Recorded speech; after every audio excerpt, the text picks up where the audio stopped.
Assalamualaikum warahmatullahi wabarakatuh. Kami dari kelompok 9 yang akan membahas mengenai instrumen kebijakan fiskal. Sebelum masuk ke materi, izinkan kami perkenalkan diri. Perkenalkan, nama saya Raka Saiful Ramdan. Perkenalkan, nama saya Yesi Puspakirani. Pada kesempatan kali ini, saya akan membahas mengenai pengertian dan tujuan instrumen kebijakan fiskal serta komponen-komponen instrumen kebijakan fiskal. Kebijakan pemerintah untuk menjaga pemasukan dan pengeluaran negara disebut kebijakan fiskal. Lebih lengkapnya, kebijakan fiskal adalah kebijakan pemerintah yang mempengaruhi perekonomian melalui perubahan pengeluaran dan penerimaan pemerintah. Pemasukan dikontrol sebagian besar melalui pajak, pengeluaran, serta anggaran yang dialokasikan untuk program pemerintah. Kebijakan untuk mencapai tujuan ekonomi tertentu melalui instrumen perpajakan, penerimaan utang-utang, dan belanja pemerintah sangat terkait dengan kebijakan fiskal. Kebijakan fiskal di Indonesia dikelola oleh Badan Kebijakan Fiskal (BKF) Kementerian Keuangan Republik Indonesia. Instrumen kebijakan fiskal yakni sektor-sektor dalam perekonomian yang dimanfaatkan pemerintah untuk menjaga stabilitas perekonomian makro. Di sini saya akan membahas penerimaan dan pengeluaran instrumen kebijakan fiskal. Yang pertama ada penerimaan pemerintah. Pendapatan pemerintah termasuk anggaran pendapatan dan belanja negara (APBN) biasanya bersumber dari penerimaan pajak dan penerimaan bukan pajak. Penerimaan pajak meliputi pajak penghasilan (PPH), pajak pertambahan nilai (PPN), pajak bumi dan bangunan (PBB), biaya perolehan hak atas tanah dan bangunan (BPHTB), cukai perdagangan seperti pajak impor dan pajak ekspor, dan pajak lainnya. Sementara itu, penerimaan negara bukan pajak mencakup penerimaan sumber daya alam, setoran laba BUMN, dan pendapatan bukan pajak lainnya. Kemudian, yang kedua ada pengeluaran. Secara umum, belanja negara meliputi anggaran belanja pemerintahan pusat, data perimbangan, data otonomi khusus, dan data perimbangan. Pengeluaran pemerintah yang selama ini banyak digunakan untuk belanja non-investasi seperti pengeluaran gaji pegawai, belanja, modal, dan lain-lain. Dalam kebijakan fiskal, terdapat komponen-komponen yang terdapat dalam kebijakan tersebut. Secara umum, kebijakan fiskal memiliki komponen utama. Yang pertama ada kebijakan perpajakan. Kebijakan perpajakan merupakan salah satu kebijakan yang diberlakukan dalam penentuan instrumen kebijakan fiskal. Pajak merupakan salah satu sumber pendapatan pemerintah terbesar baik dari pajak terlangsung maupun pajak tidak langsung. Penetapan kebijakan ini bertujuan menjaga pajak progresif melalui keputusan pemberlakuan pajak. Kenaikan tarif pajak dapat mengurangi daya beli masyarakat terhadap barang atau jasa dan berimbas pada penurunan produksi dan investasi. Sebaliknya, jika tarif pajak diturunkan, maka masyarakat memiliki kesempatan untuk membelanjakan uangnya untuk meningkatkan inflasi. Yang kedua yaitu kebijakan pengeluaran. Kebijakan yang berkaitan dengan pendapatan dan pengeluaran modal dalam negara diatur dalam kebijakan pengeluaran. Pengeluaran modal dilakukan untuk berbagai bidang seperti pendidikan, kesehatan, dan sebagainya, serta membayar kewajiban negara beserta bunga internal maupun eksternal. Anggaran pemerintah sangat penting untuk mewujudkan pengeluaran pemerintah yang efektif dalam suatu negara. Hal ini bisa digunakan sebagai pelunasan terhadap pembiayaan defisit dalam mengisi kesenjangan antara pendapatan dan belanja. Yang ketiga ada kebijakan investasi dan disinvestasi. Agar pertumbuhan ekonomi berada dalam keseimbangan, maka optimalisasi investasi harus ditingkatkan. Pada beberapa tahun kebelakang ini, arus modal internasional semakin meningkat dan memberikan dampak yang cukup besar. Melalui arus modal internasional, ekonomi domestik dapat diintegrasikan secara baik dengan ekonomi global. Yang keempat ada pengelolaan utang atau surplus. Apabila pendapatan yang diterima oleh pemerintah lebih besar daripada anggaran yang dihabiskan, maka negara tersebut mengalami surplus. Namun, jika terjadi kondisi sebaliknya, maka negara tersebut mengalami defisit atau kerugian. Pembiayaan terhadap defisit atau kerugian dilakukan dengan melakukan pinjaman dari pihak asing atau dengan mencetak uang. Selanjutnya akan dijelaskan oleh Raka. Materi selanjutnya yaitu sumber penerimaan dan pengeluaran dalam Islam. Dalam Islam, sumber penerimaan dan pengeluaran negara dikelola melalui lembaga negara bernama Baitul Mal. Baitul Mal bertugas mengelola harta umat, baik dari sisi pemasukan maupun pengeluaran. Konsep keuangan negara dalam Islam dapat memberikan inspirasi bagi negara-negara modern untuk membangun sistem keuangan yang lebih adil dan berkelanjutan. Prinsip-prinsip keadilan, kesejahteraan, dan keberlanjutan yang terkandung dalam sistem keuangan Islam dapat menjadi acuan dalam merumuskan kebijakan fiskal dan moneter. Perbedaan kebijakan fiskal Islam dan konvensional terletak pada tujuan dan anggaran pendapatan pembelanjaan negara dalam perolehannya. Dalam sistem ekonomi Islam, sumber penerimaan dan pengeluaran negara memiliki landasan yang kuat pada prinsip keadilan, kesejahteraan, dan keberlanjutan. Berikut adalah beberapa sumber utama penerimaan dan pengeluaran negara dalam Islam. Sumber penerimaan yang pertama yakni zakat, kewajiban bagi setiap muslim yang memenuhi syarat untuk memberikan sebagian harta mereka pada golongan yang berhak.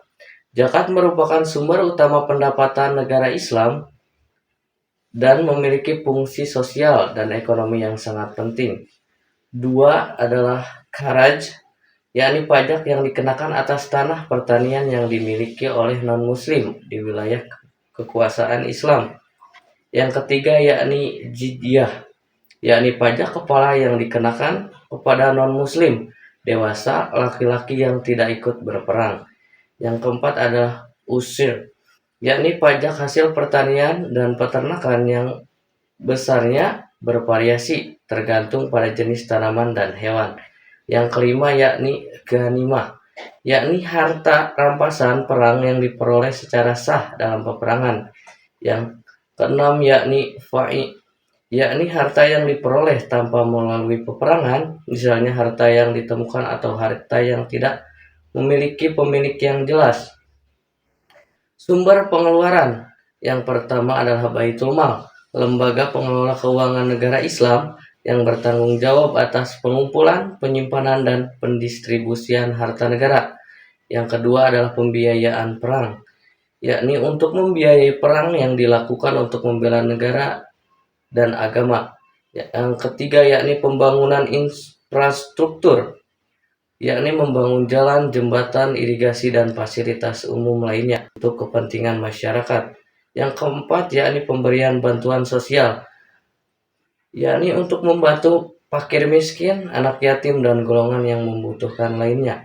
Yang kelima yakni pembiayaan pendidikan, untuk mengembangkan sumber daya manusia melalui pendidikan. Yang terakhir yakni pengeluaran administrasi, yakni untuk membiayai kegiatan pemerintah dan pelayanan publik.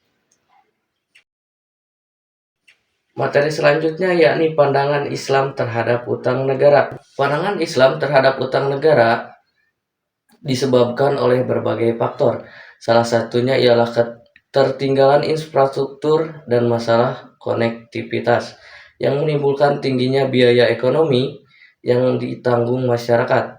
Dalam hal ini yang menjadi dasar pemerintah untuk meningkatkan pembangunan infrastruktur demi mengejar ketertinggalan dan meningkatkan pertumbuhan ekonomi negara. Pemerintah saat ini mengambil kebijakan fiskal ekspansi di mana belanja negara lebih besar dibandingkan dengan pendapatan negara untuk mendorong perekonomian tetap tumbuh. Dalam hal kebijakan belanja negara yang ekspensif, pemerintah memprioritaskan belanja produktif untuk sektor infrastruktur, kesehatan, serta pendidikan. Pemerintah dalam hal ini melakukan besarnya belanja negara untuk memberikan suatu stimulus bagi perekonomian, serta masih belumnya terpenuhi dari penerimaan negara seperti pajak, PNBP, bea cukai, dan hibah. Konsekuensi yang terdapat dari kurangnya antara pendapatan dan belanja negara ialah defisit APBN. Dalam ekonomi Islam, terdapat dua pandangan berbeda tentang hutang luar negeri sebagai alternatif untuk menutupi defisit anggaran negara. Yang pandangan pertama berpendapat membolehkan adanya budget defisit yang ditutup dengan external financing selama bentuk dan mekanisme sesuai dengan ketentuan dan prinsip syariah. Dilatar belakangi oleh faktor historis bahwa bekerja sama dengan pihak lain dalam suatu usaha diperbolehkan, bahkan dianjurkan. Dalam hal ini, akad atau kerjasama yang dapat dipergunakan ialah mudharabah, musyawarah, murabahah, dan lainnya. Dapat dikembangkan sebagai bentuk eksternal financing dalam anggaran negara. Bentuk-bentuk tersebut pada prinsipnya bersifat flow creating equity daripada flow creating debt, di mana mulai banyak diimplementasikan oleh lembaga-lembaga keuangan internasional, Islamic Development Bank atau IDB, telah banyak membiayai proyek di negara-negara Islam dengan menggunakan skema tersebut, dibandingkan dengan hutang. Penyertaan modal dipandang lebih konstruktif, proporsional, dan fair dalam pembiayaan, karena terdapat pembagian perolehan dan resiko. Pandangan kedua mengatakan bahwa negara tidak diperbolehkan menutup budget defisit dengan melakukan hutang luar negeri.